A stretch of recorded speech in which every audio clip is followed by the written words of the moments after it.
ప్రతి ఒక్క సిచ్యువేషన్‌కి కారణము, ప్రతి సమస్యకి కారణము మనమే ఈ సృష్టిలో. దేవుడు ఏమీ చేయలేదు.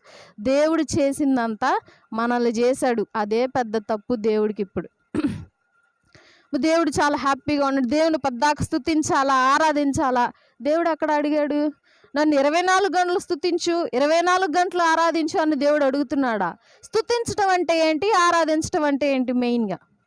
ఇప్పుడు ఎగ్జాంపుల్‌గా నేనున్నాను. ఈ వాచ్ ఎవరు కొనిపించారు? భలే ఉందంటది పక్కన ఆమె. మా నాన్న కొనిపించాడు. అబ్బా! మీ నాన్న కొనిపించాడా? స్తుతింపబడ్డాడు మా నాన్న. ఈ బట్టలు ఎవరు ఇచ్చారు నీకు? వేసుకున్నావు?